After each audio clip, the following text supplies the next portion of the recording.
What would you do if someone handed you $1 million, but gave you 24 hours to spend it, or lose everything?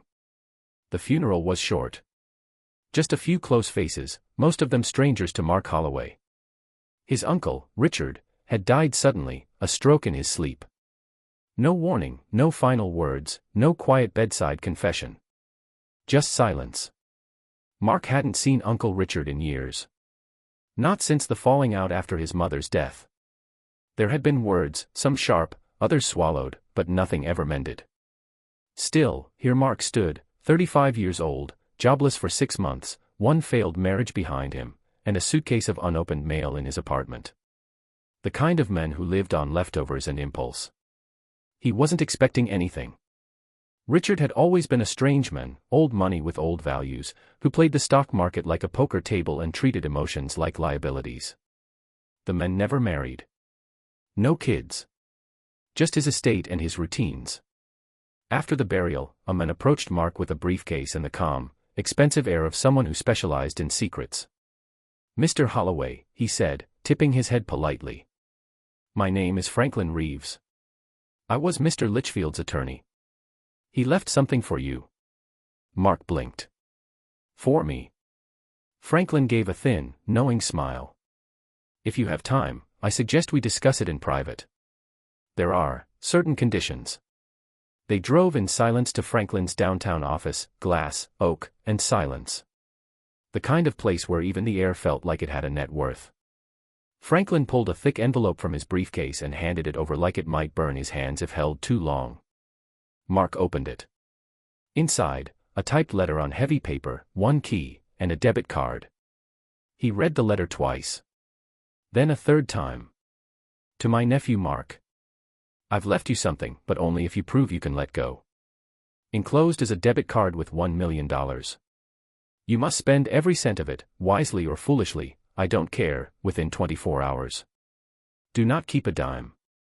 If, and only if, you succeed, you will receive the real inheritance. But fail, by hesitation, greed, or fear, and you'll receive nothing. The clock starts now. Don't ask why. Just decide what kind of man you are." Mark laughed once. Short. Almost bitter. "This is a joke." Franklin didn't flinch. "It's not. What happens if I try to, I don't know, stash some away? The funds are monitored. You'll be disqualified." Mark looked at the debit card. Then at the clock on the wall. 1:27 p.m. "So I've got until 1:27 tomorrow afternoon to spend $1 million. Franklin nodded. "Yes. Every last cent. And you cannot give it away to charity or gift it to others. It must be spent." Mark's brain spun. $1 million. 24 hours. No giving, no saving, just spending. Not some movie fantasy. This was real. He was suddenly aware of the hole in his left sneaker and the bounce check he'd written for rent. He was being tested. No, judged. By a man who hadn't spoken to him in 10 years. And somewhere behind the absurdity, Mark felt something shift, a sliver of something long buried crack open. Without another word, he grabbed the debit card, the key, and stood. Franklin looked up. "Do you have a plan?" Mark smiled, the first real one in a long time. "No. But I've got 23 hours and 58 minutes to make one." Mark stepped out onto the sidewalk, the late afternoon sun pressing hot against the back of his neck. He looked down at the debit card in his hand. It was black, matte, no numbers on the front, sleek like the kind of card you needed a private banker just to activate. He shoved it into his wallet and walked fast. Not because he had somewhere to be, but because walking slowly made him feel like he was wasting time, and now, time had a price tag. The first stop was obvious, a car dealership. The kind with champagne in the lobby and suits too tight for comfort. Mark pointed at a silver Aston Martin in the showroom without even stepping inside. "That one," he told the wide-eyed salesman, "I'll take it. Full price. Right now." 15 minutes later, he was on the freeway. Top down. The engine snarling like it knew it belonged to a man on a timer. He laughed, really laughed, as the wind shredded through his hair and the car roared. But then, abruptly, the laughter stopped. It hit him like a brake slam. He didn't actually want the car. That wasn't the point. He veered off at the next exit and pulled into a strip mall. He parked, still breathing hard from the rush, and just stared at the sky for a long moment. Then he grabbed his phone and opened the calculator. $1 million to $312,000, car, equals $688,000. It wasn't enough just to throw money at things. Richard had made that clear. It had to be spent, not scattered. It had to mean something. He walked into the mall with a new kind of resolve. The next few hours passed in a blur. $12,000, tailored suits, not for himself, but ordered in random sizes. Left them on a rack with a note, "Take one. Look sharp today." For $1,000, he paid off the layaway balances at a kid's shoe store, no names, just receipts shredded. $200,000, he walked into a struggling family-run diner at the edge of the city and asked to rent the entire place for 24 hours. "I want every homeless person in this town eating here. Tell them there's no catch. Just come." The owner, an old man with trembling hands and eyes like cracked glass, wept on the spot. Mark sat at the counter while they started cooking. He watched a line begin to form outside within the hour. Word travels fast when you feed the hungry. And still the number ticked down. $472,000. He started to feel something claw its way up from deep in his chest, not adrenaline, not fear. Something older. Maybe guilt. Maybe wonder. The money was supposed to be meaningless, a test of disposal. But the truth? It felt good. Not the spending, the fixing. The impact. He kept moving. He found a woman arguing with a repo man on a front lawn. Her minivan, halfway hitched, her 3 kids staring out the window. Mark didn't say a word. He just handed the man a receipt from the bank. Full payment. Then he looked at the woman and smiled like it was a Tuesday. She cried before she even said thank you. He was halfway through his million when things started to feel strange. At a gas station just past midnight, a man in a black hoodie tapped his window. "You're Holloway." Mark nodded, cautious. The man handed him an envelope. No words. No smile. Then walked off into the night. Inside, a photo of Mark at the diner. A red circle around his face. And a single line of typewriter ink. "Spending someone else's money won't buy you peace." He froze. A test. Sure. But now it felt like something else entirely. Mark stared at the photo for a long time. The diner was in the background, blurred, almost dreamlike, but his own face had been circled in red. Not ink. Lipstick. The line typed below the image wasn't threatening, not exactly. But it dug under his skin like a splinter. He thought about going back to Franklin. Asking questions. Who else knew? Who was watching him? But something told him not to. Whoever sent the photo wasn't bluffing. And if they were, they knew enough to make it sting. He wasn't about to spook whatever part of the game he hadn't been told about. So instead, he kept moving. Faster now. More deliberate. $1 million in 24 hours had sounded like a dream. But it was turning into something else. A test, yes, but a test of what, exactly?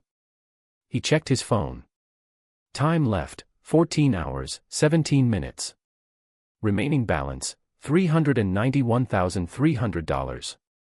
He pulled into a downtown hotel. The kind with a piano in the lobby and bellhops who called you sir no matter how tired you looked. "I want the penthouse," he told the receptionist. "And I want to rent out every room on the top 3 floors." The clerk raised an eyebrow but didn't ask questions. Mark paid in full. Tip included, a few thousand slipped casually into the hands of the bellhop who looked like he hadn't smiled in years. Once inside the penthouse, Mark stared at the skyline through the floor-to-ceiling glass. The city blinked back at him. Cold. Impersonal. Like a machine with too many gears to name. He slumped into a leather chair, swirled a glass of scotch he didn't remember ordering, and let the silence breathe. What if the real inheritance wasn't money at all? What if this was a psychological maze, a puzzle, rigged to test his values, his desperation, his shame? His thoughts were interrupted by a knock. He opened the door. A woman stood there. Mid-30s, elegant, eyes that could slice through steel. She held a phone in one hand, a black clutch in the other. Mark Holloway. Yes. I'm here because you bought something I used to own. He blinked. Excuse me. The painting, she said. The one at the gallery. You bought it an hour ago.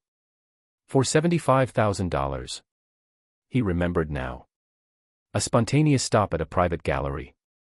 A swirl of color, a burst of emotion he couldn't name. He bought the painting on a whim, or maybe something deeper. You painted it, he asked. No. I sold it. Out of desperation. She stepped into the room uninvited. I didn't know who you were until I saw your picture floating around. Floating around where? She didn't answer. Instead, she set her clutch on the table and opened it. Inside was another envelope. She slid it toward him like a final offer. Who's sending these? He asked. You don't get to ask that, she said. You only get to choose. Mark hesitated. Then opened it. Inside, a second photograph. This one from earlier tonight, him with the repo woman. The photo was grainy, taken from across the street. The same red circle. But this time, no caption. Just a small strip of receipt paper stapled to the back. $16,400 for her van. A fair price for your conscience. Mark looked up. What is this? A mirror, she said. Your uncle was a chess player, Mr. Holloway. He liked his puzzles deep and his answers silent. And then she left. No name. No number. No backward glance.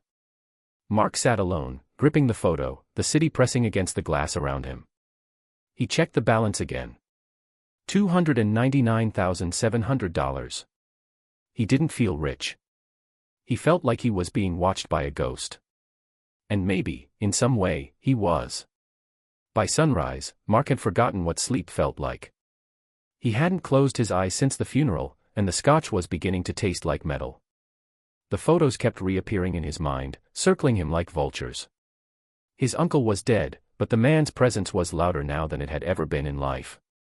He checked his phone. Time left, 7 hours, 02 minutes. Balance, $299,700. He had to move.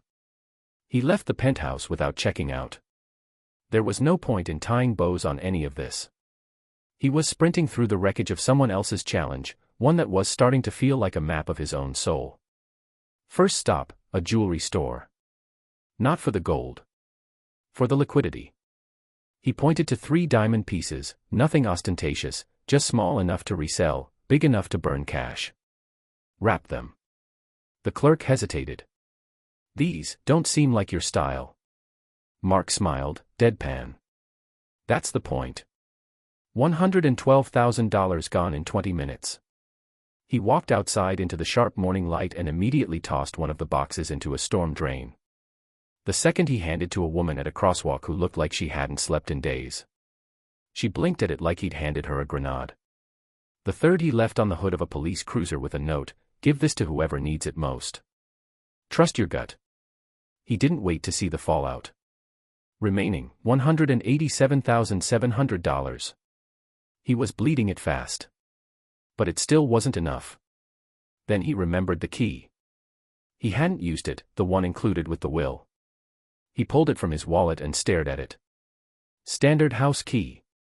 Brass. Worn edges. No tag. He called Franklin. The lawyer answered on the first ring. Mr. Holloway. The key. What does it open? Silence. Then, a storage unit. Litchfield Storage, Unit 412. Use it when you're ready. Ready for what? Whatever you've been avoiding. The line went dead. Mark rented a car this time, not the Aston Martin, which he'd left outside a pawn shop in exchange for someone's past-due mortgage. No fanfare. Just a quiet trade of excess for survival. Litchfield storage sat on the edge of the city, behind an old train yard and rows of rusted fences. The kind of place where old lives waited to be forgotten. Unit 412 was at the far end. The key clicked. Inside, a folding chair, a box of journals, a projector. No lights. He pulled the string. Dim orange bathed the room. The journals were all his uncle's. Dozens of them. Handwritten. Labeled by year. Mark flipped through a few. Each one detailed a day, sometimes just a sentence, other times a page. June 2, 1999, Mark asked if God gets tired. I told him yes. He seemed comforted. October 15, 2004, he didn't cry at his mother's funeral. I did. Quietly. Mark sank into the chair, the air suddenly too heavy to breathe. This wasn't just a game. This was a reckoning. Then he noticed the projector. One reel. No label. He turned it on. A video flickered onto the blank storage wall. Home footage, grainy, but unmistakable. It was Mark.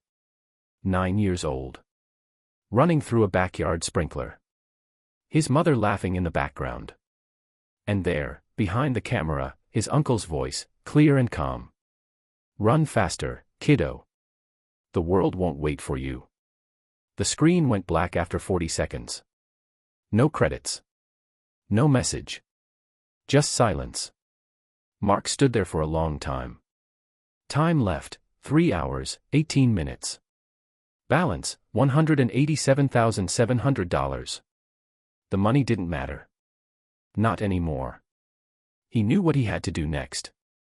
Mark left the storage unit trembling, not from cold, but from something deeper, the shaking that starts in the spine when a man confronts the version of himself he tried to forget.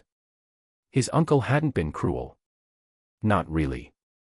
He had been precise. A man who saw truth as an inheritance more valuable than cash.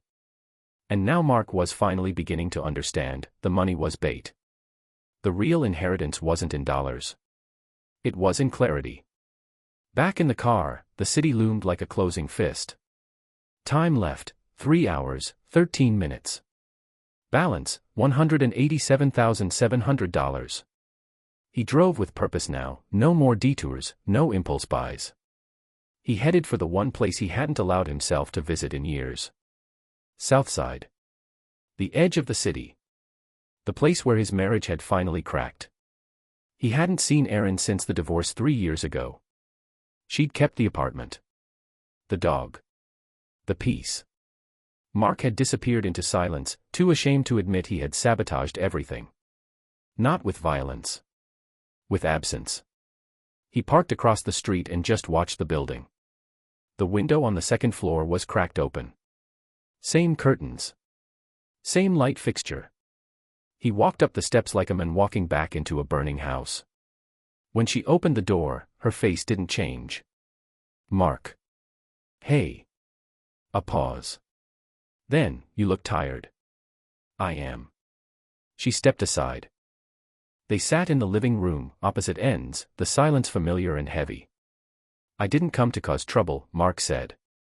I came because I needed to see the only person who ever tried to save me. Erin raised an eyebrow. You're dying. He laughed once. No. Not exactly. But maybe something is. He reached into his coat and took out a cashier's check. $100,000. Signed and ready. I can't just give money away, according to the rules, he said. But I want to pay you back. For everything I cost you. For the therapy. For the dog's surgery. For the 3 years you lost waiting for a version of me that never showed up.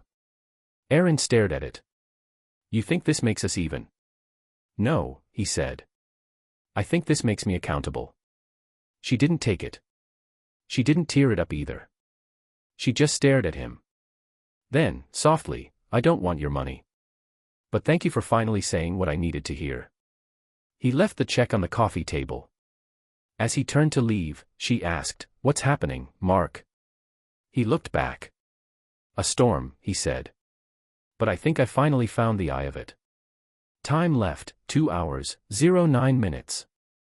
Remaining, $87,700. He called Franklin.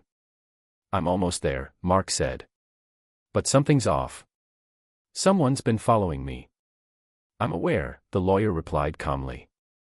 You weren't the only potential heir. But you're the last one still playing. Mark froze. What? Your uncle made similar offers to 2 others. Former protégés. He wanted to see who understood the point. And the others? One spent it all on status. Failed. The second tried to hide some. Failed. Mark felt a chill. Then who sent the photos? Franklin paused. That wasn't us. Mark hung up. The knot in his stomach twisted tighter. He had one last stop. An old church on Beacon Hill. Broken windows. No services in years. He walked in and found Father Collins sitting in the pews, reading scripture like the place still mattered. I need to pay for a roof, Mark said. And repairs. And food for the next 100 meals this church serves. Father Collins looked at him with soft, weathered eyes. That's very generous. No, Mark said. It's necessary. He emptied the card there. Every last cent. Then walked outside into the fading light, the sun beginning to die in the sky.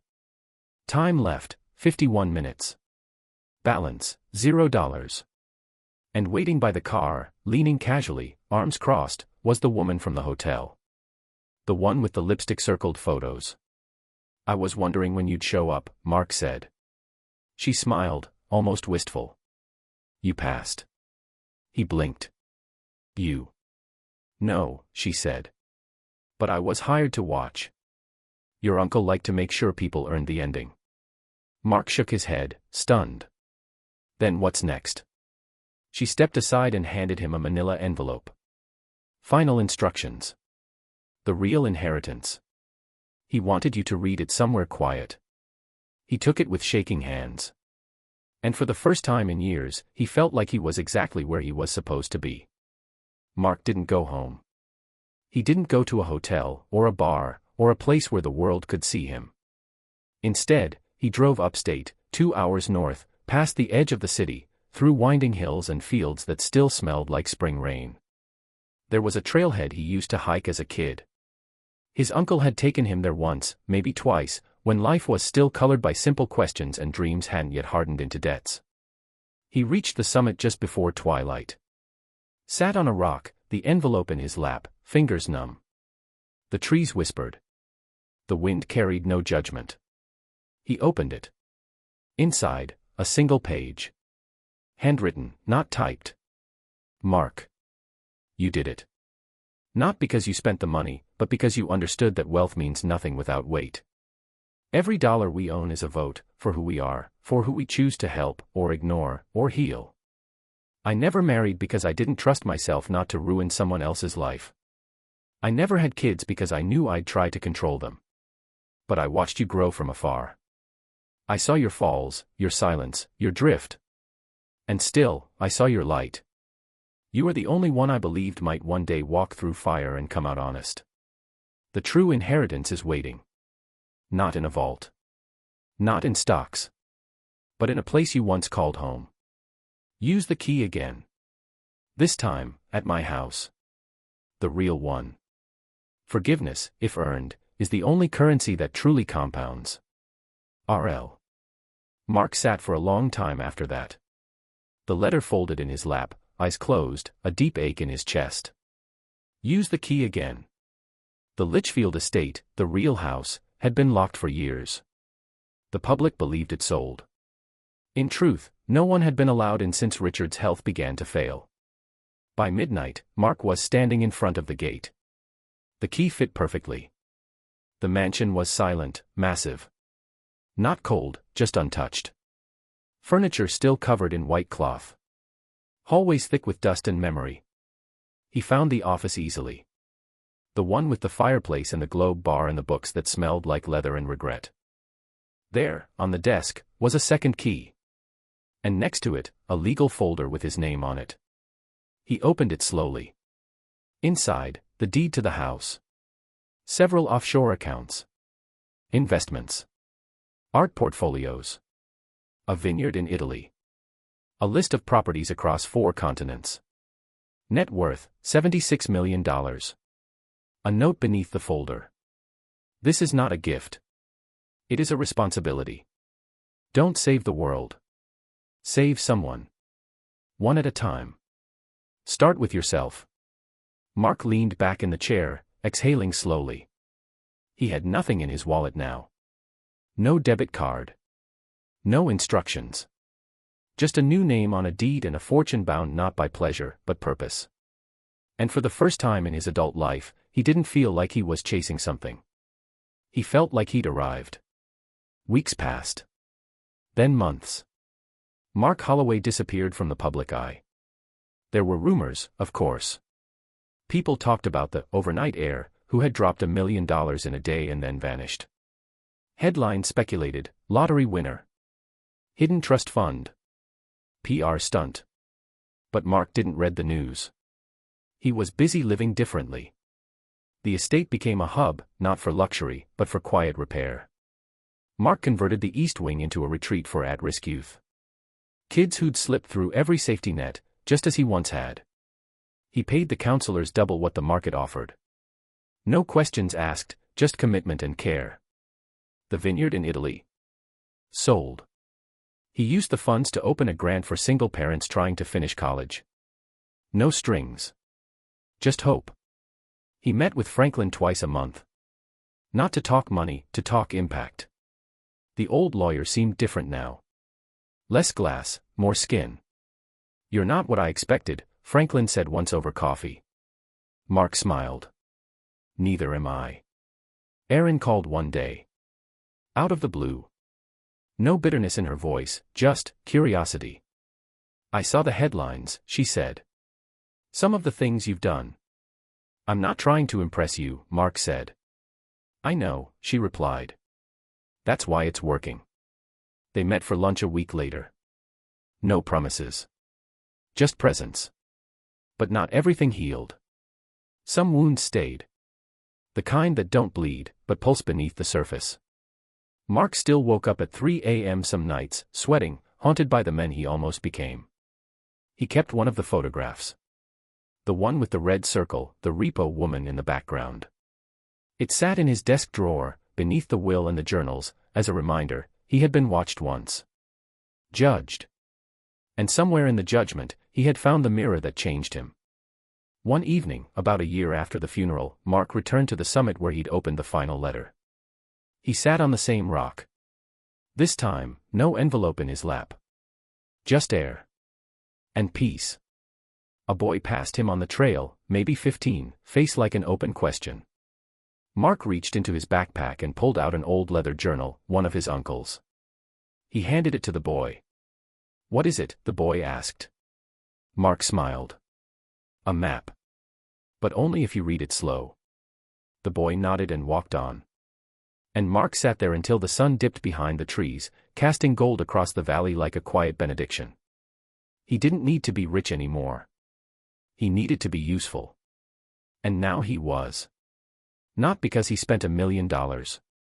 But because he learned what to keep, and what to give away.